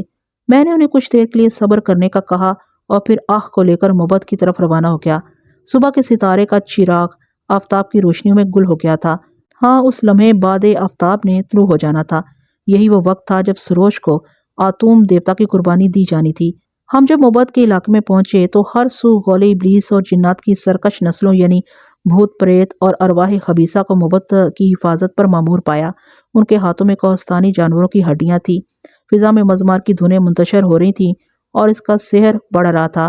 مزمار لطف و سرور کا ساز تھا۔ جب ابلیس کی داسیاں اس مزمار کو چھیڑتی تو فضا میں طاغوتی طاقتوں کا راج ہو جاتا۔ ہر سو وہ ناچنے لگتی، ان پر لاہوتی طاری ہو جاتی اور ابو الحبسی کا ماحول طاری ہو جاتا۔ ایک زمانے میں مزمار کی دھنیں مجھے مدہوش کر دیتی تھی اور میں کئی پہر اس کے وجدان میں گزار دیتا۔ ساز ابلیس فضاؤں میں طلسم پیدا کر رہا تھا، ساتھ ہی ساتھ مبد سے عجیب و غریب آوازیں آ رہی تھی۔ اسی دوران آخ نے مضطرب نظروں سے مجھے دیکھ کر بولا، اے حاما، تو وقت ضائع کر رہا ہے۔ اس کی بات سنتے ہی میں ہوش میں آ گیا۔ آخ نے مبد کی طرف دیکھا تو میں نے کہا، آخ آگے بڑھو اور ان طاغوتی دیواروں کو گرا دو۔ مبد تک پہنچنے کے لیے تمہیں آگ و خون کے سمندر سے گزرنا ہوگا۔ اے آخ، تیرے حلیف جنات نے آسمان اور مبد کے گرد گھیرا ڈال رکھا ہے، پس تو ان دیواروں کو توڑ دے۔ ابلیس کے پجاری تیری سروش کو آتم کی بھینٹ چڑھانے والے ہیں۔ اے آخ آگے بڑھو۔ یہ کہہ کر میں آخ کے دائیں بائیں کسی پھریرے کی طرح گردش کرنے لگا۔ آخ نے اپنے علم کی طاقت سے اپنے پہلو سے ایک فولادی ہتھیار نکالا۔ یہ ایک طلسمی تلوار تھی جو 100 گز لمبی تھی۔ آخ نے کچھ پڑھ کے اس پر پھونک ماری اور پھر دوڑتا ہوا بن بن کی پہاڑی پر چڑھنے لگا۔ غول ابلیس آخ کو دیکھتے ہی چنگاڑنے لگے اور اس پر لپکے، لیکن آخ کی تلوار انہیں گاجر مولی کی طرح کاٹ دیتی۔ اس دوران میں نے مبد کے گرد قائم پراسرار دیوار میں شگاف ڈال دیا۔ جو ہی طلسمی دیوار میں شگاف پڑا، مجھے ایک عجیب و غریب منظر نظر آیا۔ بنو آبس کا پورا قبیلہ مبد کی طلسمی دیوار کے پیچھے چھپا بیٹھا تھا۔ یہ دیکھتے ہی وہ مجھ پر پل پڑا۔ میں نے علوم کی چادر پھیلا دی اور چیخ کر شاہ نور کو خبردار کیا کہ وہ لشکر کو لے کر آ جائے۔ شاہ نور میری آواز سنتے ہی آ گئی اور میرے جری جنات نے آبس کی پوری بستی کو جلا کر راکھ کر دیا۔ جنات کی جنگ جو ہی چھڑی، ہواؤں میں طوفانی جھکڑ اور بگولے شروع ہو گئے۔ مبد کی دیواروں پر لرزہ طاری ہو گیا اور آتوم دیوتا کے پجاری راس کے سارے بت زمیں بوس ہو گئے۔ ان کی تیاریاں دھری کی دھری رہ گئیں۔ آخ مبد کے پاس پہنچ چکا تھا۔ اس کی تلوار ارواح حبیثہ کا خون چاٹ رہی تھی اور اس کے گرد سیاہ دھوئیں کے بادل تیر رہے تھے۔ میں اس کے پاس گیا اور کہا، آخ اب مبد میں داخل ہو جاؤ، میری سپاہ ان حبیثوں کو سنبھال لے گی۔ ارواح خبیثہ اور غول ابلیس کی کربناک چیخوں سے زمین و آسمان کانپ رہے تھے۔ شاہ نور نے جنات کی کمان سنبھالی ہوئی تھی، لہٰذا میں اور آخ مبد کے اندر داخل ہو گئے۔ ہمارے سامنے راس کھڑا تھا۔ اس نے اپنے آہنی ہاتھوں میں 2 بھاری پتھر اٹھا رکھے تھے۔ اس کے عقب میں یاسوت اور کابوت کھڑے تھے۔ رس نے غضبناک قہقہا مارا۔ اس نے دونوں پتھر آخ پر دے مارے۔ اس سے قبل کے پتھر آخ تک پہنچتے میں نے ہاتھ آگے بڑھایا اور ان کو اپنے ہتھیلیوں پر روک دیا۔ میں ان پتھروں کو معمولی پتھر سمجھ رہا تھا، لیکن جو ہی میری ہتھیلیوں نے پتھروں کو روکا میرے ہاتھوں میں آگ سی سرایت کر گئی اور میں نے بے اختیار ہو کر چیخ ماری۔ پتھر مار کر رس بولا، ہاں ماں، آج پھر چڑھ جا آسمان پر۔ تو رس کی طاقتوں سے آگاہ نہیں ہے، یہ پتھر جو میں نے تجھ پر پھینکے ہیں تیری روح کے اندر زہریلا خون بن کر سرایت کر جائیں گے اور تو ایک لاچار شعلے کی طرح بجھ جائے گا۔ آخ نے اپنی تلوار سیدھی کی اور اس کی نوک راس کی طرف بلند کرتے ہوئے بولا، راس تو آتوم بن کر انسانوں کو گمراہ کرتا ہے، خدا کی قسم میں تجھے بتاؤں گا کہ تو اور تیرا آتوم بھیڑ کی کھال میں رینگنے والے کیڑے سے بھی کمتر ہیں۔ اسے قبل کہ رئیس کچھ کہتا، آخ نے اپنے علوم کی طاقت سے ایک زوردار گرج پیدا کی اور پھر برفیلی ہواؤں کا ایک بگولا آنن فانن اندر داخل ہوا اور میرے ہاتھوں پر رکے پتھروں پر آ کر ٹھہر گیا۔ آخ نے تلوار کی نوک پتھروں پر رکھی تو اس سے شعلے نکلے۔ آخ نے برفیلے بگولے کو حکم دیا، ان ابلیسی پتھروں کی آگ بجھا دو۔ اس کی آواز میں قہر بھی تھا، تحکم بھی۔ ایک لمحہ میں پتھر ٹھنڈے ہو گئے اور میرے ہاتھوں سے نیچے گر گئے۔ اس کے ساتھ ہی میرے پورے بدن میں سکون آ گیا۔ آخ میری توقعات سے زیادہ تیز اور ذہین جوان نکلا۔ اس نے تلوار لہرائی اور اس کی گردن اڑانے لگا، مگر اسی لمحے فضا میں سروش کی کربناک چیخ سنائی دی۔ آخ نے بے اختیار ہو کر تلوار روک لی۔ اے میرے محبوب آخ، تو اس کی گردن نہ اڑانا، اگر تو نے اس کی گردن اڑا دی تو میں اس کے طلسمی قید خانے میں مر جاؤں گی۔ پہلے اس کا یہ طلسم ختم کرو، پھر اس کی گردن اڑا دینا۔ آخ اور میں شش و پنج میں پڑ گئے۔ ہماری حالت دیکھ کر رئیس نے کہا لگایا۔ اسی لمحے میں نے اپنی بیدار قوتوں کو استعمال کیا اور ہر طرح کے نتائج سے بے پرواہ ہو کر یاسوت تک پہنچ گیا۔ اس نے راس کے پیچھے پناہ لینا چاہی، لیکن میرے آتشی کوڑے نے اس کی کھال ادھیڑ ڈالی۔ میں جانتا تھا کہ یاسوت کبھی نہیں مر سکتا، یہ اگر مر بھی گیا تو دوبارہ زندہ ہو جائے گا، لیکن اس بار میں نے اس کا ایک اور ہی حل سوچا تھا۔ میں نے آتشی کوڑا اس کی گردن کے گرد تنگ کر دیا اور دوسرے ہاتھ سے اس کا کلیجہ نکال لیا۔ یہ سب کچھ اتنی تیزی کے ساتھ ہوا تھا کہ راس کا کہکہا اس کے حلق میں ہی رہ گیا۔ اس دوران کابوت نے یکب سے مجھ پر حملہ کر دیا، لیکن میری بیدار قوتوں نے میرے گرد ماورائی دیوار کھینچ دی اور میں اس کے حملے سے محفوظ ہو گیا۔ میں یاسوت کو رئیس سے دور لے گیا۔ رئیس فلک بوس انسان تھا۔ اس نے اپنا ہاتھ تیزی سے محبت کی چھت کی طرف بڑھایا۔ محبت کی چھت کے ایک جانب ایک بڑا سا روشن دان تھا، جس سے بیدار ہوتے سورج کی روشنی نقص ہو کر محبت میں رکھے بت آتوم پر پڑتی تھی۔ ہیرے جواہرات سے مرصع آتوم دیوتا آفتاب کی روشنی میں نہا جاتا اور اس کی روشنیاں پورے محبت میں رقصہ ہو جاتی۔ میں نے دیکھا کہ سورج طلوع ہونے والا، اسی لیے راس اس روشن دان کا زاویہ درست کر کے اس کی روشنیوں کو محبت میں آنے کے لیے راستہ دے رہا تھا۔ ایک خیال میرے ذہن میں برق کی طرح کوندا۔ یاسوت کا کلیجہ میرے ہاتھ میں تھا، اب اس کا بدن بے جان تھا اور میرے لیے فضول تھا۔ میں نے اسے پرے دھکیلا، اس کا کلیجہ لے کر محبت سے نکل گیا اور فلک زیری کے علمدار سردار صالح بن منتشا سے کہا، اے امیر جنات، محبت کے اوپر اپنی سپاہ کو متعین کر دو اور اس کی فضا ڈھانپ دو تاکہ سورج کی روشنیاں محبت کے اندر داخل نہ ہو سکیں۔ وہ میری بات کا مقصد سمجھ گیا تھا، لہٰذا اس نے سادہ لبادوں والے جنات کو محبت کے اوپر صاحبان کی طرح مامور کر دیا۔ سیاہ لبادوں والے جنات نے پورے ماحول پر تاریکی طاری کر دی تھی۔ یاسوت کا کلیجہ میرے ہاتھوں میں تھا اور اس سے نہایت ہی غلیظ اور بدبودار سیال بہ رہا تھا۔ مجھے اس کی بو ناگوار لگ رہی تھی، لیکن میں جو کام کرنا چاہتا تھا اس کا تقاضا تھا کہ یہ بو میں برداشت کرتا رہوں۔ میں محبت میں واپس آیا تو آخ جنونی انداز میں رس پر حملے کر رہا تھا اور ایس اپنی طاغوتی طاقتوں کے ساتھ اس کے حملوں کو روک رہا تھا۔ میں نے آخ کے پاس جا کر کہا، آخ تم سروش کو جا کر چھڑاؤ، میں رس کو روکتا ہوں۔ آخ فوراً سروش کی طرف بڑھا۔ وہ محبت کے تہخانے میں بند تھی۔ آخ کی نظروں پر اسرار کے پردے عیاں ہو چکے تھے۔ میں رئیس کے مقابل کھڑا ہوا اپنے آتشی کوڑے کو گھما کر اس کی گردن کے گرد حمائل کرنا چاہا تو اس نے آتشی کوڑے کو پکڑ لیا۔ یہ کوڑا جو جنات کے بدن پر لگتے ہی انہیں راکھ کے ڈھیر میں بدل دیتا تھا، رئیس نے اسے ایک معمولی تنکے کی طرح پکڑ لیا اور میرے ہاتھوں سے کوڑا چھین لیا۔ میں نے اپنی بیدار قوتوں کو رئیس پر حملہ کرنے کے لیے طلب کر لیا۔ میں نہیں چاہتا تھا کہ رئیس کا مقابلہ کرتے ہوئے یاسوت کا کلیجہ میرے ہاتھوں سے نکل جائے۔ اس دوران شانور بھی اندر آ گئی۔ میں اسے چیخ کر مطلع نہ کر سکا کہ وہ اس وقت رئیس کے سامنے نہ آئے۔ مجھے خدشہ تھا کہ رئیس شانور کو مار ڈالے گا، لیکن میرا خوف اس وقت حیرت میں بدل گیا جب شانور جنات کی ان پوشیدہ قوتوں کے ساتھ بیدار ہو کر رئیس پر حملہ آور ہوئی، جو قوتیں زمین کی پاتال میں رہنے والے جنات کو حاصل ہیں۔ رئیس کے گرد آگ بھڑک اٹھی تھی اور پہلی بار اس نے کربناک چیخ ماری تھی۔ شانور رئیس کے گرد آگ کو بھڑکانے کے لیے ایک عمل کرنے لگی اور دیکھتے ہی دیکھتے رئیس اپنی فرعونیت کے ساتھ آتوم کے اوپر آ گرا۔ اس کے گرد آگ ہی آگ، جہنمی آگ، وہ آگ جو انسانوں جنات کے بدنوں سے سلگتی ہے اور یہ بدن جو اس آگ کا ایندھن بنتے ہیں۔ رئیس کا بدن اس آگ میں سلگنے لگا تو آگ کے شعلے بےتاب و غضبناک ہو کر پورے محبت میں پھیل گئے۔ اسی لمحہ آخ سروش کو لے کر آ گیا۔ اس کے چہرے پر خوشیاں رقصاں تھیں اور سینہ فرتے ممنونیت سے پھیل رہا تھا۔ وہ میرے پاس آیا اور اپنی تلوار میرے قدموں میں رکھ دی۔ رئیس کی عبرتناک شکست پر ہم نے رب ذوالجلال کا شکر ادا کیا۔ یاسود کا کلیجہ ابھی تک میرے ہاتھوں میں تھا اور اسے بدبودار سیال ٹپک رہا تھا۔ سروش کو اس منظر سے بڑی کراہیت محسوس ہونے لگی۔ وہ عنبر و عود اور خوشبوؤں کے پیرہن میں روز و شب گزارنے والی حسینہ ماں جمال تھی۔ اس نے میرے ہاتھوں میں ایک لوتھڑے کو دیکھا تو آنکھ سے بولی، اے میرے مونس و غمخوار، تو اپنے دوست سے کہہ دے کہ اس لوتھڑے کو کہیں پھینک دے، مجھے سخت کوفت ہو رہی ہے۔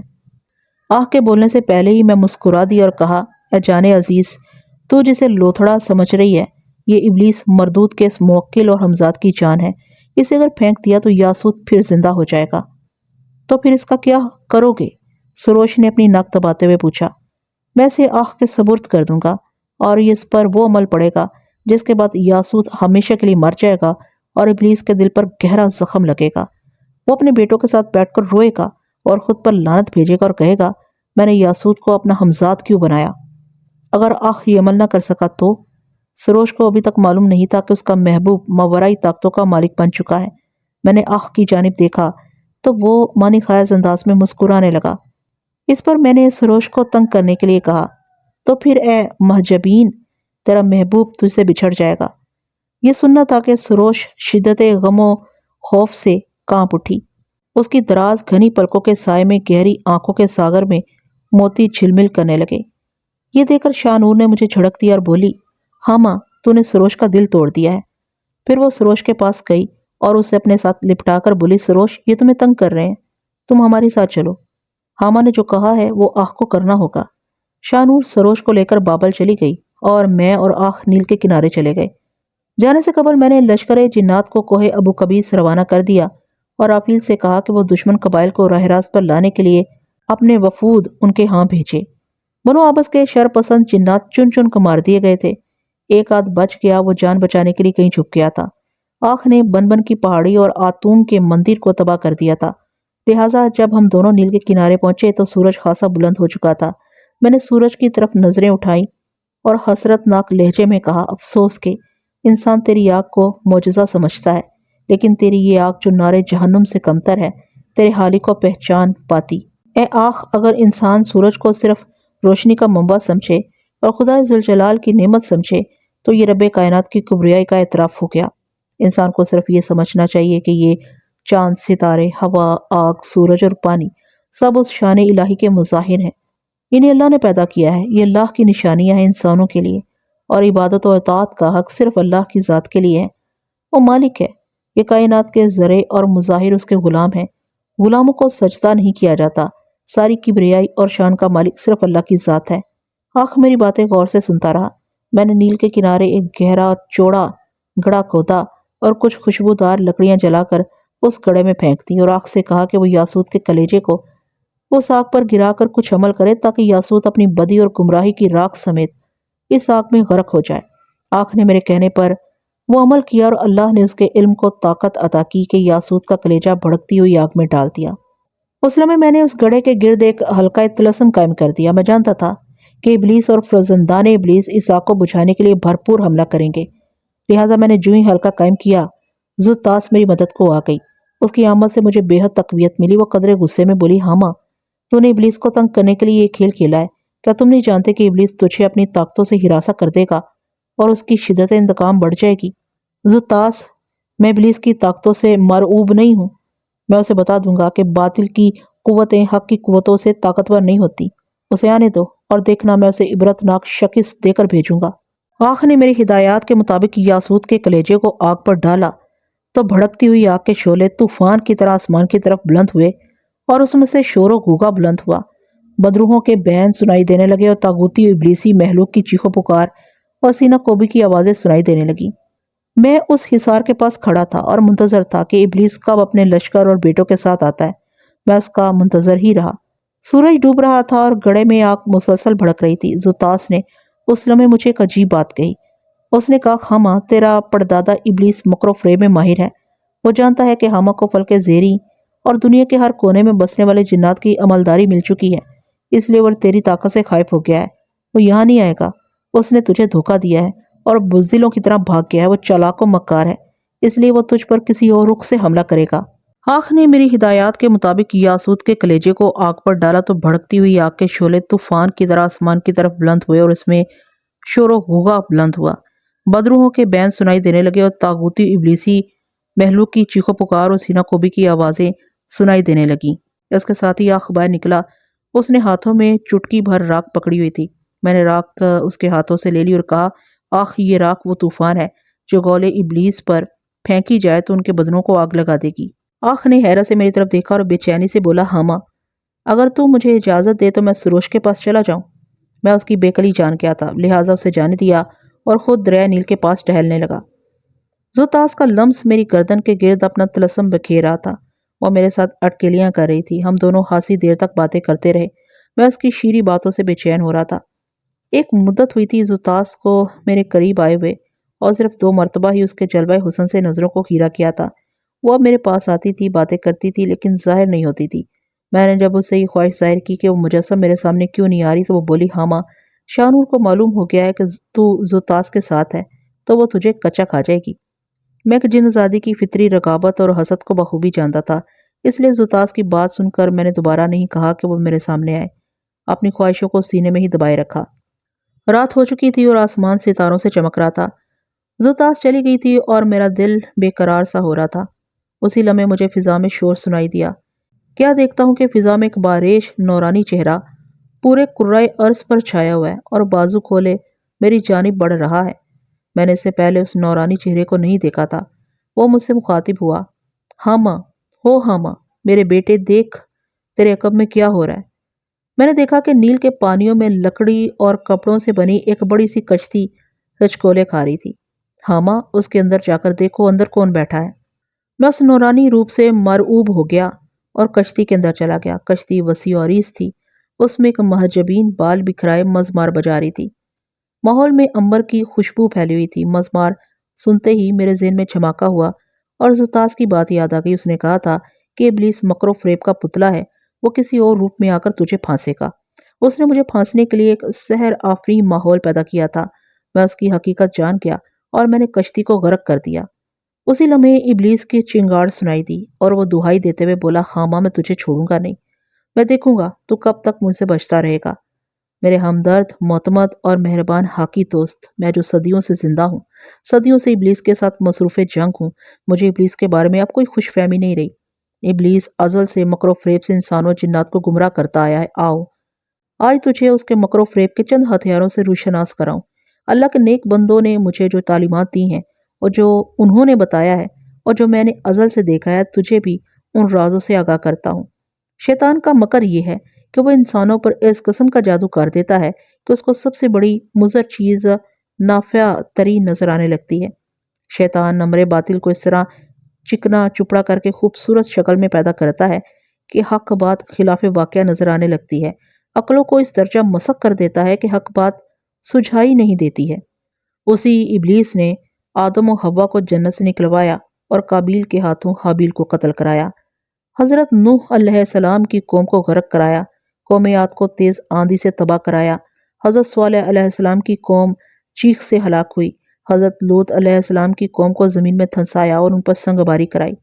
فرعون اور اس کی قوم کو غرق کرایا۔ یہی ملعون ان سب کا ساتھی تھا اور غزوہ بدر میں مشرکین کا یار تھا۔ سنو اے مہربان، سنو ابلیس کا دوسرا بڑا مکر۔ شیطان انسان کے خون میں داخل ہو کر نفس کے ساتھ مل جاتا ہے اور جس چیز کی رغبت اور محبت نفس پاتا ہے اس کو معلوم کر کے اسی راہ سے دخل انداز ہوتا ہے۔ آدم و حوا علیہ السلام کی یہ خواہش تو نہ تھی کہ جنت میں فرشتہ بن کر رہیں، لیکن یہ خواہش ضرور تھی کہ ان کو بادشاہی عطا ہو جائے۔ شیطان ان دونوں کے پاس اسی راستے سے آ کر ان کو جنت سے نکلوانے میں کامیاب ہوا تھا۔ شیطان کے اس فعل سے اس کے پیروکاروں نے یہ سیکھا ہے کہ انہوں نے بعض حرام چیزوں کے ایسے نام تجویز کیے ہیں جن کے معانی نفس کو بہت ہی خوشنما معلوم ہوتے ہیں۔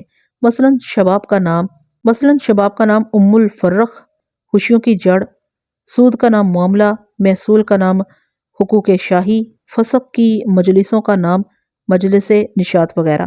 شیطان کا ایک عجیب مکر یہ ہے کہ وہ اگر نفس کی قوتوں میں پیش قدمی اور بلند ہمتی غالب دیکھتا ہے تو جس چیز کا حکم الہی ہوتا ہے اس کو اس کی اہمیت کے سامنے حقیر اور قلیل کر دیتا ہے اور آدمی کو یہ وہم دلاتا ہے کہ اس قدر کافی نہیں ہے، اس میں کچھ اور زیادتی ہونی چاہیے۔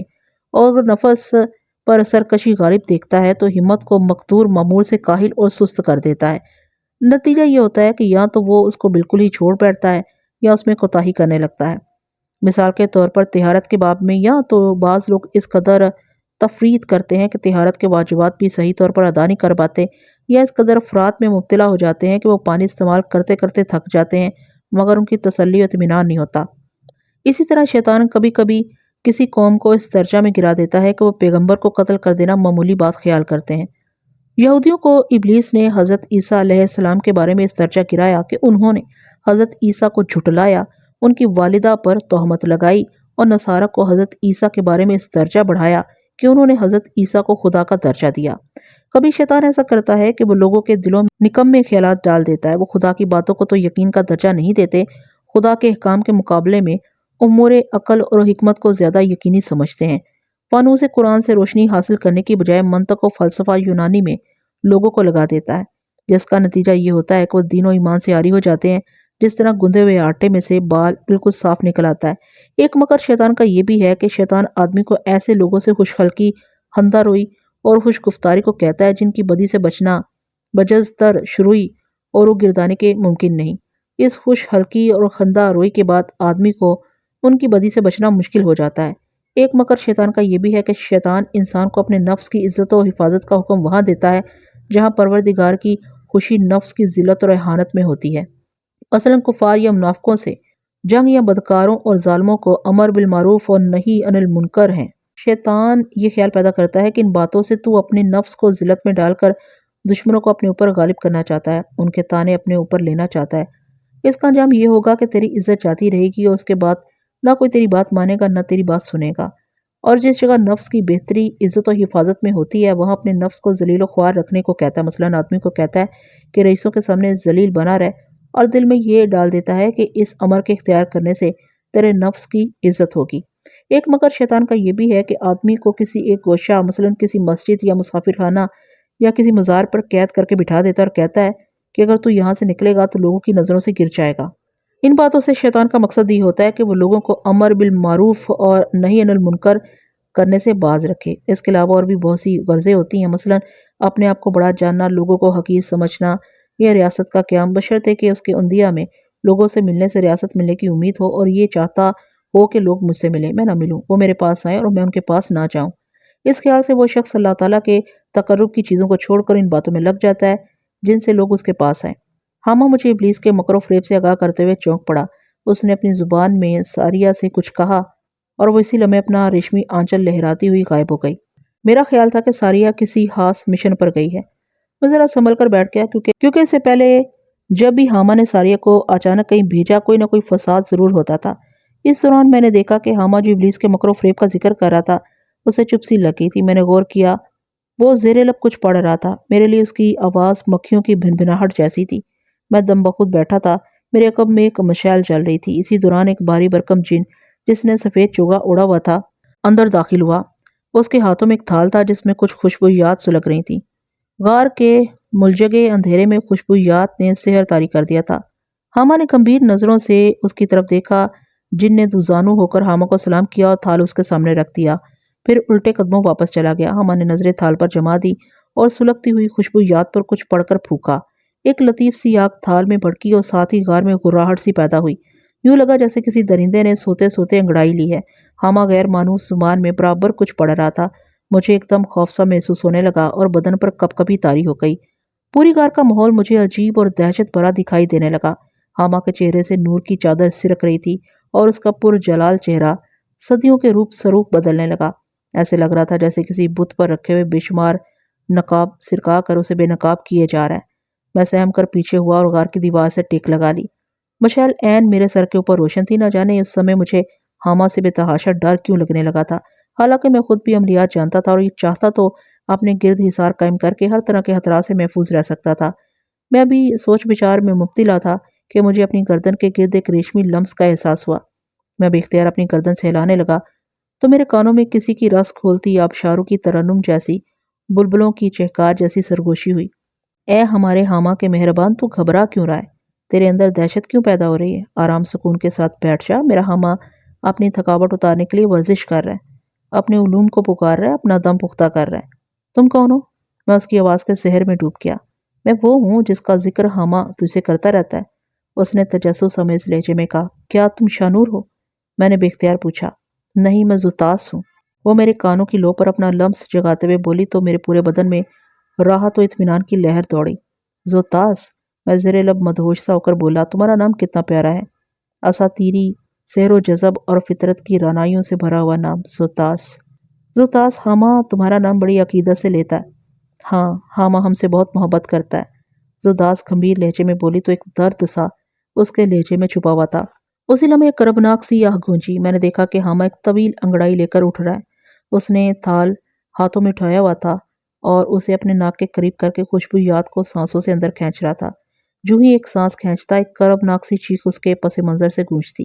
میں حیران پریشان تھا کہ زوتاس بولی، یہ چیخ جو تم سن رہے ہو، یہ حامہ کی صدیوں پرانی کون سالہ روح ہے جو ازل کے عذاب میں مبتلا ہے۔ حامہ اپنی روح کو نئے زمانے میں لے جانے کے لیے ہمیشہ کربناک دور سے گزرتا ہے۔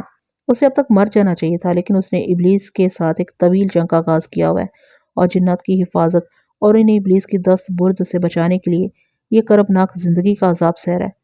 یہ عمر تو اس کی تحت الثری میں آرام کرنے کی تھی۔ زوتاس، تمہاری عمر کیا ہے؟ میں نے بے اختیار پوچھا۔ میری کوئی عمر نہیں ہے، اس نے کہا۔ اس کا لمس میری گردن سے سرکنے لگا جیسے وہ جانے لگی ہے۔ میں تیزی سے بولا، زوتاس ٹھہرو، مجھے تم سے کچھ اور بھی پوچھنا ہے۔ میں اب ٹھہر نہیں سکتی، تم سے پھر ملوں گی۔ وہ دیکھو، حامہ جاگ رہا ہے، اگر اسے معلوم ہو گیا کہ میں تمہارے پاس آئی تھی تو وہ برا مان جائے گا۔ وہ برا کیوں مانے گا؟ میں نے حیرت سے پوچھا۔ اگر تم جس لڑکی کو چاہو وہ کسی اور سے ملے تو تمہارا رد عمل کیا ہوگا؟ اس نے جواباً سوال کیا اور خوشگوار قہقہا لگایا۔ اس کے ساتھ ہی وہ غائب ہو گئی اور میں سوچنے لگا کہ زوتاس مجھے کس قسم کی بھول بھلائیوں میں ڈال گئی ہے۔ اس کی باتوں میں بہت سے سوال چھپے ہوئے تھے۔ اس نے یہ کہہ کر حامہ کو اگر معلوم ہو گیا وہ اس کے پاس آئی تھی تو وہ برا مان جائے گا، تو کیا حامہ اپنی طاقتوں کے باوجود اس سے غافل رہے گا؟ کیا زوتاس ایسی ہستی ہے جو حامہ کو بھی دکھائی نہیں دیتی؟ حامہ کی قوت اتنی کمزور ہے تو وہ صدیوں سے پراسرار قوتوں کے ساتھ کیسے لڑ رہا ہے؟ شیطان کی مخفی طاقتوں کے ساتھ کیسے برسر پیکار ہے؟ کہیں وہ جھوٹ تو نہیں بول رہا؟ مجھے حامہ کے بارے میں بہت سے خدشات لاحق ہوئے، لیکن میں نے ان خدشات سے نکلنے کے لیے طے کیا کہ حامہ سے زوتاس کے بارے میں پوچھوں گا۔ سچ تو یہ ہے کہ مجھے حامہ کے ساتھ گہری نسبت ہو گئی تھی۔ وہ میری رگوں میں دوڑنے لگا تھا، میں اسے کھونا نہیں چاہتا تھا، لہٰذا میں نے احتیاط کا دامن نہیں چھوڑا۔ غار کے ماحول سے خوشبویات انقا ہو گئی تھیں اور پراسراریت کافور ہو گئی۔ حامہ اب معمول کے انداز میں بیٹھا ہوا تھا، اس کی روشن آنکھیں مجھ پر جمی ہوئی تھیں۔ نہ جانے کیا بات تھی کہ میں اس کی نظروں سے نظریں نہ ملا سکا اور نظریں چکا دیں۔ اے میرے مہربان، افسوس کہ میں تجھے آگاہ نہ کر سکا کہ میں زندگی کی ایک تازہ سانس لینے کے لیے اپنا عمل کرنے لگ گیا تھا۔ شاید اس کی وجہ یہ ہے کہ مجھے تم پر اعتبار اور اعتماد ہے۔ میں چاہتا ہوں اب جو بھی کام کروں تو اسے پوشیدہ رہ کر نہ کروں۔ اس کے ساتھ ہی اس نے تالی بجائی اور ساریہ سراپا ایک قیامت بنی ہوئی آ گئی۔ اس نے ہاتھوں میں کھانے پینے کا ایک تھال اٹھا رکھا تھا۔ یک میری بھوک اود آئی۔ حامہ کے ساتھ ساریہ کی قربت میں بیٹھ کر جنت کے میوے کھائے اور جب سیر ہو چکا تو مجھ پر نکاہت اور غنودگی طاری ہو گئی، لیکن میں اس وقت سونا نہیں چاہتا تھا۔ میں نے حامہ سے کہا کہ وہ باتوں کا سلسلہ شروع کرے۔ حامہ نے میری خواہش پر سر جھکا دیا اور مجھے اپنے قریب آنے کے لیے کہا۔ وہ بولا، تم میرے پہلو میں آ کر بیٹھ جاؤ۔ مجھ پر بھی غنودگی طاری ہو رہی ہے، میں اب اونچی آواز میں بات نہیں کر سکوں گا۔ میں حامہ کے پہلو میں جا بیٹھا تو ساریہ بھی شرارت امیز مسکراہٹ کے ساتھ اس کے دوسرے پہلو میں بیٹھ گئی۔ یک حامہ ہڑبڑا اٹھا اور بے اختیار ہو کر فضا کو سونگھنے لگا۔ پھر وہ مجھے دیکھنے لگا۔ میں اس کی نظروں کی تاب نہ لا سکا۔ اس کی آنکھوں میں وحشت سی بھری ہوئی تھی۔ زوتاس، وہ بھرائی ہوئی آواز میں بولا۔ زوتاس آئی تھی؟ مجھے اس کی مہک آ رہی ہے، لیکن وہ کہاں ہے؟ وہ بے چینی اور بے قراری سے پوچھنے لگا۔ میں خاموش رہا۔ وہ بولا، زوتاس تیرے پاس تو نہیں آئی؟ اس نے گہر پاش متجسس نظروں سے میری طرف دیکھا۔ مجھے زوتاس کی نصیحت یاد آ گئی اور میں صاف صاف مکر گیا اور کہا، وہ میرے پاس نہیں آئی۔ مگر حامہ کو قرار نہ آیا اور وہ شک امیز لہجے میں بولا، اے میرے محسن، جھوٹ نہ بولنا، کیونکہ زوتاس کی مانوس خوشبو سے مجھے معلوم ہو جاتا ہے کہ وہ میرے آس پاس کہیں ہے، اگرچہ میں اس وقت تک اس کو نہیں دیکھ سکتا جب تک کہ وہ خود ظاہر نہ ہو۔ میں نے کہا، ممکن ہو وہ آئی ہو لیکن میرے پاس نہیں آئی۔ ہاں، ہو سکتا ہے وہ آئی ہو۔ اس نے آہ بھری اور مطمئن ہو کر بیٹھ گیا۔ ہاں تو سنو، میں تجھے بتا رہا تھا کہ ابلیس انسانوں کو کیسے گمراہ کرتا ہے۔ میں تجھے یہ بتا دوں کہ ابلیس نے انسانوں کو عبادت بھی سکھائی ہے، یعنی اس نے اپنی عبادت پر اکسایا ہے۔ تمہیں میں نے بتایا کہ اس زمانے میں مصر اور بابل پر اصنام پرستوں کا غلبہ ہو گیا تھا۔ ابلیس نے پوری دنیا میں اصنام پرستی کو فروغ دیا اور اس کے فرزندان نے دنیا کے ہر خطے میں بتوں کی پرستش کو رواج دیا۔ ابلیس بت پرستوں کی قوم سے ان کی عقل کے مطابق کھیلتا ہے۔ کبھی شیطان مردوں کی تعظیم کی نیت سے ان کی مورتیاں قبروں پر رکھ کر ان بتوں کی پرستش کے لیے بلاتا ہے۔ مشرکین نے ایسا ہی کیا کہ انہوں نے نبیوں کی مورتیں بنا کر ان کی قبروں پر رکھ کر ان کی پرستش شروع کر دی۔ کئی مشرکین کے دل میں شیطان نے یہ بات ڈالی کہ یہ بت ان ستاروں کی صورتوں پر ہیں جو ان کے دیا میں عالم میں تاثیر کرتے ہیں۔ مشرکین نے ان بتوں کے لیے خاص مکانات بنوائے، ان کی خدمت کے لیے خاص خادم مقرر کیے۔ چنانچہ ایک اسی قسم کا بت خانہ اصفہان کی ایک پہاڑی کی چوٹی پر تھا۔ یہ بت خانہ کسی مشرک نے زہرہ ستارہ کے نام سے بنوایا تھا۔ حضرت عثمان غنی رضی اللہ تعالیٰ عنہ نے اس بت خانے کو مسمار کرا دیا تھا۔ اسی قسم کا ایک بت خانہ بادشاہ قابوس نے آفتاب کے نام پر ہرغانہ میں بنوایا تھا۔ مستقیم باللہ نے اس بت خانہ کو ویران کیا تھا۔ ہندوستان میں بت پرستی کا رواج بہرامند نے دیا تھا۔ اسی شخص نے بت بنائے اور لوگوں کو بت پرستی سکھائی۔ ہندوستان کا سب سے بڑا بت خانہ صوبہ سندھ میں تھا۔ اس بت خانہ میں ہیولائے اکبر نام کا ایک بڑا بھاری بت تھا۔ 2,000 کوس سے لوگ اس کی زیارت کرنے آیا کرتے تھے۔ حجاج کے زمانہ میں جب صوبہ سندھ فتح ہوا اور مسلمانوں نے اس بت کو تباہ کرنا چاہا تو اہل ہنود نے مسلمانوں سے کہا کہ اگر تم اس بت خانہ کو باقی رہنے دو تو اس بت خانہ کی تہائی آمدنی ہم تم کو دیا کریں گے۔ عبد الملک نے اس بت خانہ کو باقی رہنے کا حکم دے دیا۔